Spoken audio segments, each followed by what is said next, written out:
దేవుని నామమునకు మహిమ కలుగును గాక. ప్రభువునందు ప్రియులరా, మన ప్రభువు రక్షకుడునైన క్రీస్తు యేసు పరిశుద్ధ నామములో మీ అందరికీ శుభములు. 28వ తేదీ ఏప్రిల్ మాసము 2025వ సంవత్సరం. ఈరోజు దేవుడు నిన్ను ప్రేమించి నీకు ఇస్తున్న అద్భుతమైన వాగ్దానం. అది చక్కని ఫలము గల పచ్చని ఒలీవ చెట్టని యెహోవా నీకు పేరు పెట్టెను. అది చక్కని ఫలము గల పచ్చని ఒలీవ చెట్టని యెహోవా నీకు పేరు పెట్టెను. ఇర్మియా గ్రంథము 11వ అధ్యాయం 16వ వచనం. పూర్తి వచనము ఈ విధంగా ఉంది. అది చక్కని ఫలము గల పచ్చని ఒలీవ చెట్టని యెహోవా నీకు పేరు పెట్టెను. గొప్ప తుఫాను ధ్వనితో దాని మీద మంట పెట్టగా దాని కొమ్మలు విరిగిపోవచ్చును. ఇది వాగ్దానం. అంటే రెండు భాగాలు ఇక్కడ మనము చూడగలుగుతున్నాం. మొదటి భాగం ఏంటి? దేవుడు నీకు పెట్టిన పేరు. కానీ దేవుడు ఏం చేశాడు? రెండో భాగంలో గొప్ప తుఫాను ధ్వనితో దాని మీద మంట పెట్టగా కొమ్మలు విరిగిపోవచ్చున్నవి. అంటే చాలాసార్లు చెట్టు మొదలు ఎవ్వరూ చూడరు, దాని వేళ్ళు భూమిలో ఉంటాయి, కానీ దాని కొమ్మలు కాయలు కాస్తాయి, ఫలములు పూస్తాయి, అదే విధముగా పూలు పూస్తాయి, అందంగా కొమ్మలు కనబడతాయి, కానీ చెట్టు మొద్దు కాదు కదా. అయితే యెషయి మొద్దు నుండి చిగురు పుట్టెను. ఎవరు నరికేసినా కొమ్మలు నరుకుతారు, ఎవరు చూసినా కొమ్మలు చూస్తారు, కానీ మొద్దుని ఎవరు నరికేరుగా.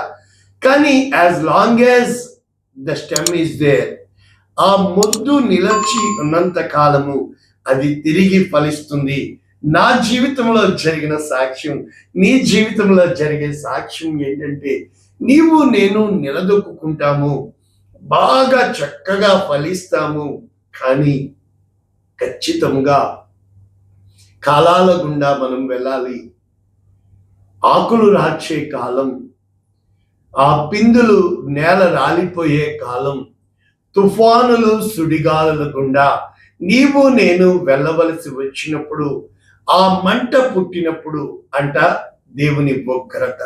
ఖచ్చితంగా ప్రతి ఒక్కరూ కూడా ఈ మార్గము గుండా వెళ్ళబద్దులమై ఉన్నాం.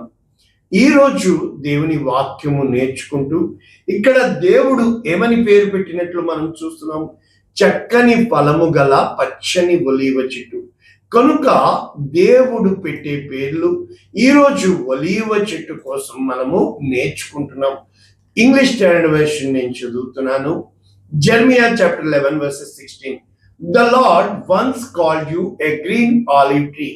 ఒకానొకప్పుడు ప్రభువు నిన్ను పచ్చని ఒలీవ చెట్టు అని పిలుస్తూ, బ్యూటిఫుల్ విత్ గుడ్ ఫ్రూట్, మంచి శ్రేష్టమైన ఫలములతో అందముగా శృంగారంగా నీవు ఉన్నావు.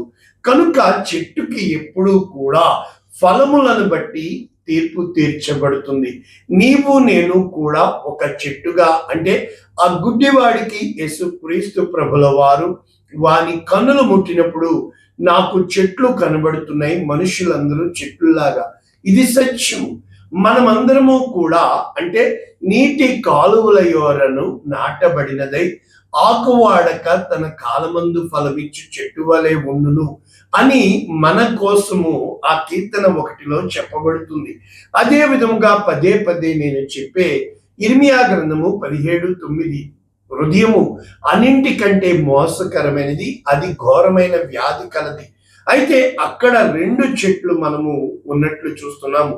ఒకటి ఎండిన ఎడారిలో అరూహ వృక్షము, అదే విధముగా ఇంకొకటి నీటి కాలువల యోరను జీవవృక్ష ఫలములు.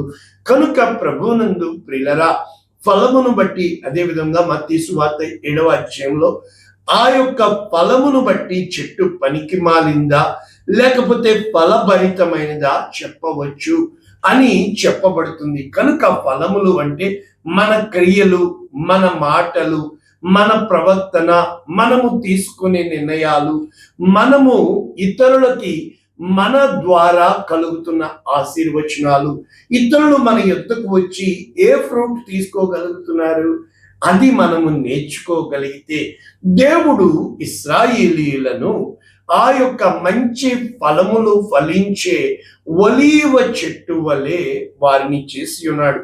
ఇక్కడ చెప్పబడుతుంది ఏంటంటే, అలనాడు మిమ్మల్ని ఐగుప్తులోంచి, ఆ దాసుల గృహములోంచి, ఆ ఇనుప కొలిమిలోంచి నేను బయటికి తెచ్చి తిని, ఆయన తన మహిమ కొరకు తీసుకొని వచ్చి వారికి వాగ్దాన దేశమును ఇచ్చి వారికి దేవుడై ఉండుటకు ఆయన వారిని సిద్ధపరిచి సమకూర్చాడు. కానీ వీరు ఆయనను తోసివేసి తిరిగి బయలునకు పూజ చేస్తూ ఆయనకు ఆయాసము కలిగించే మార్గములో నడిచి ఉన్నారు కనుక ఉగ్రతకు వారిని అప్పగించినట్లు మనము చూడగలుగుతున్నాము ఈ యొక్క ఇర్మియా గ్రంథం 11వ అధ్యాయంలో. కనుక ప్రవక్తకి చెప్తున్నాడు, వారి నిమిత్తము నువ్వు ప్రార్థన చేయవద్దు, నీవు చేసినను నేను నీ ప్రార్థన ఆలకింపను. ఇక్కడ ఒక మాట మీకు చెప్పితే, కొన్ని స్టేట్మెంట్స్ నాకు ప్రభువు చెప్పినట్లు నేను సాక్ష్యం చెప్పగలను. మొట్టమొదటిది, దేనిని ఆశించగలడు, ఎంత మట్టుకు నా దగ్గర ఉన్నది దేనిని నేను ఆశించలేదు. అయితే అప్పుడు తర్వాత ప్రభువు నాకు చెప్పి ఉన్నాడు, నేను నిన్ను మనుష్యుల నోటికి అప్పగిస్తున్నాను. అనేక మంది దేవుడు నా ప్రార్థన విన్నాడు. అవును, ప్రతి ఒక్కరి ప్రార్థన దేవుడు వింటాడు. అయితే నీ నోటంట శాపవచనం వచ్చినా కూడా వింటాడు. ఆ శాపవచనమునకు కూడా దేవుడు తన సేవకుడిని, నిన్ను నన్ను శాపములు పనిచేస్తాయి అంటే, ఇప్పుడు అనుభవంతో చెప్తున్నాను, ఖచ్చితంగా పనిచేస్తాయి. దేవుడు అప్పగిస్తాడు, మాని కొంచెము కాలం మట్టుకు తిరిగి వారిని పైకి లేవనెత్తువాడుగా ఉన్నాడు. కనుక ప్రభునందు ప్రియులారా, ఇంకా చెప్పాలి అంటే, నా సేవకుడైన నెబుకద్రెజరును నేను తీసుకుని వస్తున్నాను, వీరిని నాశనము చేయమని నేను ఆజ్ఞ ఇస్తున్నాను అని చెప్పి తన సేవకుడిగా నెబుకద్నెజరు కోసం కూడా చెప్పినట్లు మనము చూడగలుగుతున్నాం. కనుక ఆజ్ఞాపించువాడు దేవుడు, నాశనమునకు అప్పగించువాడు దేవుడు. ఎందుకు అంటే, నాశనము చేయుటకు కానీ శిక్ష విధించుటకు తిరిగి వారిలో, అంటే 4 మెట్లు మనము ఇక్కడ చూడగలుగుతున్నాం. అంటే ఏ విధముగా చెప్పొచ్చు ఇక్కడ మనము అని చూసినప్పుడు, ప్రభువునందు ప్రియులారా, ఈ ఇంగ్లీష్ ట్రాన్స్లేషన్ లో 1 word లో మనం చదువుకోవాలి అంటే, with the roar of a great tempest he will set fire to it and its branches will be consumed. ఆయన ఆ కొమ్మలు నరికి వేసేవాడిగా, ఆ కొమ్మలు ఆ చెట్టు నుంచి వేరుపరిచేవాడిగా, దూరము చేసేవాడిగా ఉన్నాడు. అంటే ఈ 4 మెట్లు ఏంటంటే, మనము ప్రతి ఒక్కరము కూడా ఏదో ఒక పని చేస్తాం. ఆదాముని దేవుడు తీసుకుని ఏదైనా తోటలో ఉంచి, 1 సేద్యపరచుటకు, 2 కాచుటకు. అంటే మొదటిది పని సేద్యపరిచేది, రెండవది కాపాడుటకు అంటే బాధ్యత. కనుక మన జీవితంలో పని చేసే వారంగా ఉన్నాం, కానీ ఆ బాధ్యత, పని చేసింది, సంపాదించింది కాపాడుకునే ఆ యోగ్యత మనలో లేదు. కనుక నిన్ను కాచువాడు కునుకుడు నిద్రపోడు అని, యెహోవా పట్టణమును కాపాడని ఎడల దాని కావలి కాయువారు మెలకుగా ఉండుట వ్యర్థమే. కనుక ఎప్పుడైతే మనము కాపాడుకోలేకపోతున్నామో, మంచి పేరు తెచ్చుకోవడం చాలా సులభము, కానీ దాన్ని కాపాడుకోవడం, నిలబెట్టుకోవడం చాలా కష్టం. మన జీవితాల్లో ఉట్టి పుణ్యానికి మనుషులు మన మీద పగబట్టేవారుగా, మనుషులు మనల్ని ఆ అవమానము గుండా కావాలని నిందించేవారుగా దేవుడు అనుమతి ఖచ్చితముగా ఇస్తాడు. మనము ఈ మూల పాఠాలు నేర్చుకున్న బద్దులమై ఉన్నాం. అయితే ఇక్కడ ప్రస్తుతపు కాంటెక్స్ట్ లో మొట్టమొదటిది మెట్టు ఏంటంటే, మనము ఏదో ఒక పని చేస్తాం, ఆ పనికి ఫలితము, లాభము, నష్టము, జీతము చూసినప్పుడు జడ్జ్మెంట్, తీర్పు. అంటే ఆజ్ఞ విధేయత చూపిస్తే ఆశీర్వాదము, ఆజ్ఞకు అవిధేయత అతిక్రమము చేట పాపము, అది శాపమునకు నాశనమునకు సూచన. అంటే ఆశీర్వాదము శాపము. ఇప్పుడు ఆశీర్వాదం పొందుకుంటే ఓకే, ఎప్పుడైతే శాపం పొందుకుంటామో నాశనము మన మీదికి వస్తుందో అయితే అయితే అయితే దేవుడు చెయ్యి విడిచిపెట్టే దేవుడు కాదు. కనుక ఇక్కడ దేవుడు నీకు నాకు ఇస్తున్న థర్డ్ ఆప్షన్ ఏంటంటే కాల్ ఫర్ రిపెంటెన్స్. అంటే మనమందరము పశ్చాత్తాపం పొందవల్లని దేవుడు ఆ పశ్చాత్తాపం కోసం పంపబడేవే సమస్యలు, లేకపోతే మన మీదికి వస్తున్న కష్టాలు, బాధలు, వేదనలు, దుఃఖాలు తప్ప వాటిని మనం సమస్యగా చూస్తున్నాము కానీ, శ్రమలుగా చూస్తున్నాము కానీ, ఆయన ఆ శ్రమలో తోడై ఉన్నాడని, ఆ శ్రమల ద్వారా నిన్ను నన్ను నడిపించాలని, ఆ కీడు వెనుక ఆశీర్వాదం మేలు దాచి ఉంచాడని, చుట్టూ అంధకారముగా కనబడుతున్నప్పటికీ వెలుగుగా ఆయన నీకు తోడై ఉన్నాడని, ఇది మనము గుర్తించడమే జీవన ప్రక్రియ. అయితే చివరి మెట్టు, 4వ మెట్టు అంటే అది ఒక్కటే, ప్రామిస్ ఆఫ్ రిస్టోరేషన్. నీకు కలిగి ఉన్న దానికంటే, నీకు పోగొట్టుకున్న దానికంటే రెండంతలు తిరిగి మేలు చేస్తాననే వాగ్దానం. కనుక ఎప్పుడైతే పరిశుద్ధ గ్రంథం ఈ 4 మాటల్లో ఉంటాయో, హోషేయ గ్రంథం 14వ అధ్యాయము, అక్కడ దేవుడు ఏ విధముగా రిస్టోరేషన్ కోసం రాస్తున్నాడంటే, వారు విశ్వాసఘాతకులు కాకుండా నేను వారిని గుణపరుస్తాను. నెంబర్ 1, వారి మీద ఉన్న నా కోపం చల్లారిపోయింది. నెంబర్ 2, నేను వారిని మనస్ఫూర్తిగా స్నేహిస్తాను. కనుక ఏ మనిషి పడిపోయిన వాడిని చూసి వీడి పని అయిపోయింది అనమాకండి, వాడు తిరిగి లేస్తాడు, కట్టబడతాడు. దేవుడు వారికి ఏ విధముగా తోడుగా ఉంటానంటున్నాడు? చెట్టునకు మంచు ఉన్నట్లు నేను అతనికి ముందును, తామర పుష్పము పెరుగునట్లు అతడు అభివృద్ధి పొందును, లెబానోను పర్వతము దాని వేళ్ళు తన్నునట్లు వారు తమ వేళ్ళు తన్నుదురు, అతని కొమ్మలు విశాలముగా పెరుగును, ఒలీవ చెట్టునకు కలిగి ఉన్నంత సౌందర్యము అతనికి కలుగును, లెబానోనుకున్నంత సువాసన. కనుక దేవుడు ఈ ఇర్మియా గ్రంథము 11వ అధ్యాయములో ఏమని చెప్పుతున్నాడు అని మనం చూసినప్పుడు 16 చదివాం కదా. ఇశ్రాయేలు వంశస్థులు, యూదా వంశస్థులు బయలకు ధూపార్పణ చేసి నాకు కోపము పుట్టించుట చేత వారు చేసిన క్రియలను బట్టి మిమ్మును నాటిన సైన్యములకు అధిపతియగు యెహోవా నేను మీకు కీడు చేయ నిర్ణయించున్నాను. ఎందుకని అని చెప్పుతూ ఇక్కడ మనము 20వ వచనంలో నీతిని బట్టి తీర్పు తీర్చుచు జ్ఞాన ఇంద్రియములను హృదయమును శోధించువాడు సైన్యములకు అధిపతియగు యెహోవాయే. కనుక ఎప్పుడైతే నీవు దేవుని సన్నిధిలో కనిపెట్టి ఉంటావో, దేవుని చిత్తము కొరకు ఎదురు చూస్తూ ఉంటావో, ఆ ఉగ్రత వెళ్ళిపోవు వరకు, దాటిపోవు వరకు నీవు ఆయన చేతి నీడన ఉంటావో, అంటే నీకు నువ్వు ఏమని చెప్పుకోవాలి అని మనము చూసినప్పుడు యెషయా గ్రంథము 52లో మనకి ఇద్దరు కనబడుతున్నారు. 7వ వచనంలో ఒక వ్యక్తి, 8వ వచనంలో ఒక వ్యక్తి. 7వ వచనంలో ఉన్న వ్యక్తి ఎవరంటే, దేవుని తనకు దుర్గముగా ఉంచుకొనక ధన సమృద్ధి యందు నెమ్మక ఉంచి తన చేటును బలపరుచుకునిన వాడు వీడే అని. కనుక ధనము మీద తన మనస్సును పెట్టేవాడు, తన ఇచ్ఛను బట్టి మనస్సును బట్టి నడిచి వెళ్ళేవాడు ఒకడు. అయితే అతడు హేళనకు అప్పగించబడతాడు. 2వ వ్యక్తి ఎవరు అనగా, నేనైతే దేవుని మందిరములో పచ్చని ఒలీవ చెట్టు వలె ఉన్నాను, నిత్యము దేవుని కృపయందు నేను నమ్మిక ఎంచుచున్నాను. కనుక దేవుని కృప కోసము నమ్మిక ఉంచే వాళ్ళు ఒక వర్గము, ఒక గుంపు. అయితే తన ధన సమృద్ధి యందు నమ్మకం ఉంచే వాళ్ళు 2వ గుంపు. అంటే దేవుడు మనకి చెప్తున్నాడు కదా, ఇక్కడ ద్రాక్ష తోట కోసం కొంచెం మనం నేర్చుకుంటే యెషయా గ్రంథము 5వ అధ్యాయంలో దేవుడు తన ద్రాక్ష తోట ప్రియుడిని గురించి పాడిదను అంటూ ఆ ఆ యొక్క పొలము చదును చేసి రాళ్ళు తీసివేసి శ్రేష్టమైన ద్రాక్ష తీగ నాటించెను. అయితే ఆయన బురుజు కూడా కట్టించి ఏమి చేశాడు? ద్రాక్షల తొట్టిని తొలిపించెను. ద్రాక్ష పండ్లు ఫలింపవలనని ఎదురు చూచుచుండగా కారు ద్రాక్షల ఫ్రూట్ ఇది వచ్చింది. అయితే విత్తనము మంచిదే, ఆయన చేసి పని మంచిదే. అయితే న్యాయము ఏమడుగుతున్నాడు? నా ద్రాక్ష తోటకు నేను సమస్తమును చేశాను, ఎందుకు కారు ద్రాక్షలు వచ్చినవి?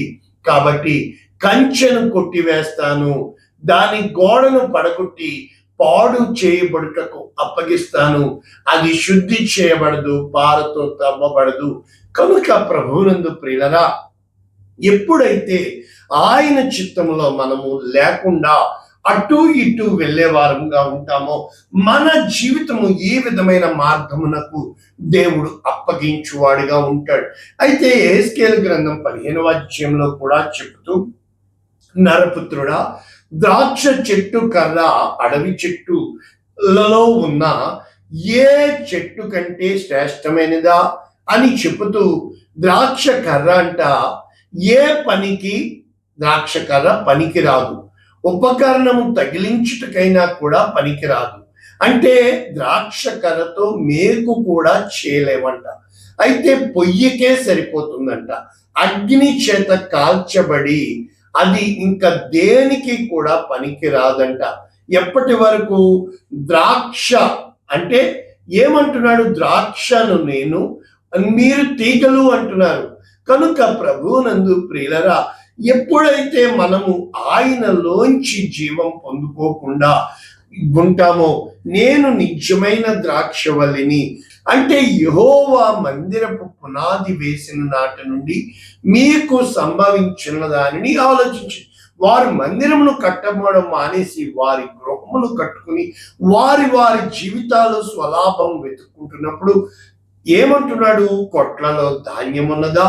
ద్రాక్ష చెట్లైనను, అంజూరపు చెట్లైనను, దానిమ్మ చెట్లైనను, ఒలీవ చెట్లైనను ఫలింపకపోయి ఆత్మ ఫలములు ఫలించు వారముగా ఉండాలి. ప్రేమ, సంతోషము, సమాధానము, దీర్ఘశాంతము, దయాళుత్వము, విశ్వాసము, సాత్వికము, ఆశానిగ్రహము, ఇటువంటి ఫలములు మనము కలిగి ఉండాలి. కాబట్టి ఎప్పుడైతే మనము ఇటు అటు అయినా కూడా దేవుని చిత్తాన్ని వెతుకువారంగా ఉంటామో, ఇది మొదలుకొని నేను మిమ్మల్ని ఆశీర్వదిస్తాను అంటున్నాడు. కనుక ఇప్పుడు మనము ముగింపులోకి వెళ్తే, ఈ యొక్క రోమీయులకు రాసిన పత్రిక 11వ అధ్యాయంలో 16వ వచనం నుంచి, వేరు పరిశుద్ధమైనదైతే కొమ్మలు పరిశుద్ధములే అని చెబుతూ ఇక్కడ మంచి వాక్యాలు పౌలు గారు చెప్తున్నారు. అయితే కొమ్మలలో కొన్ని విరిచివేయబడి అడవి ఒలీవ కొమ్మవై ఉన్న నీవు వాటి మధ్యన అంటు కట్టబడి ఒలీవ చెట్టు యొక్క సారవంతమైన వేరులో వాటితో కలిసి పాలు పొందిన ఎడల ఆ కొమ్మలను బట్టి నీవు అతిశయించుదువా? ఆ కొమ్మల పైన అంటే ఇశ్రాయేలీయులను, అన్యజనులైన మనల్ని పోలుస్తూ ఎంత మాత్రము నీవు నేను అతిశయించకూడదు.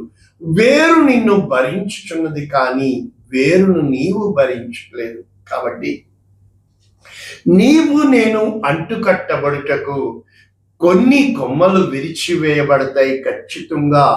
ఆ యొక్క ఒరిజినల్ ఆలివ్ ఆ బ్రాంచెస్. కానీ ప్రభునందు ప్రియులరా, ఈ రోజున నా జీవితంలో ఎన్నో సాక్ష్యాలు ఉన్నాయి. ఆ యొక్క ఉపమానాలన్నీ నా జీవితంలో కార్యాలు జరిగినాయి. ఏ రోజు అయితే నువ్వు కొమ్మలను బట్టి కాక, పూలు ఫలాల్ని బట్టి కాక, స్థిరమైన వేరు కలిగి దృఢమైన ఆ యొక్క భారీ మొద్దుగా నువ్వు తయారవుతావు, కొన్నాళ్ళు ఖచ్చితంగా కొమ్మలు విరిచివేయబడతాయి, కొమ్మలు నిన్ను వదిలిపెట్టి పోతాయి, కానీ తిరిగి నువ్వు చిగురుస్తావు. ఒలీవ చెట్టుకు ఏ విధముగా దేవుడు మంచి ఫలము గల చక్కని ఒలీవ చెట్టు అని పేరు పెట్టాడో, దాన్ని కొంతకాలం విడిచిపెట్టాడు, కానీ తిరిగి సమస్తము సమకూర్చి ఆ మొద్దు నుండి చిగురు వచ్చేటట్లుగా చేస్తాడని మూడు బారిన జీవితాలను చిగురింపచేయగలవు నీవు. కాబట్టి అటువంటి గొప్ప కృప ఎప్పుడూ కూడా నా పని అయిపోయిందనమాక ఎంత మాత్రము నిన్ను ఏది బంధించి ఉంచలేదు. నీవు అంతకు అంత తిరిగి రెండంతల ఫలములు, ఎడంతల ఫలములు, వెయ్యంతల ఆశీర్వాదములు చూడాలని ప్రభువు ఇష్టపడుతున్నాడు తప్ప నిన్ను మొద్దును తొలగించుమని ఎక్కడా అనడు. కనుక అటువంటి గొప్ప కృప నీకు నాకు ప్రభువు ఇచ్చులాగన ప్రార్థన చేద్దాం. పరిశుద్ధుడా, ప్రేమ కలిగిన తండ్రి, మితమైన వాక్యమును నిండాలుగా దీవిస్తూ అనేక మందికి ఆశీర్వాదంగా, అనేక మందికి దీవెనకరంగా ఈ వాక్యాలు చేయమని, నీ సాక్ష్యాలు ఉంచమని నజరేయుడైన యేసు నామమున దీవించి ఆశీర్వదించి మీ నమ్మకమైన చేతులకి అప్పగిస్తున్నాము తండ్రి. Amen. God bless you all. దేవుడు మిమ్మల్ని దీవించును గాక. ఆమేన్.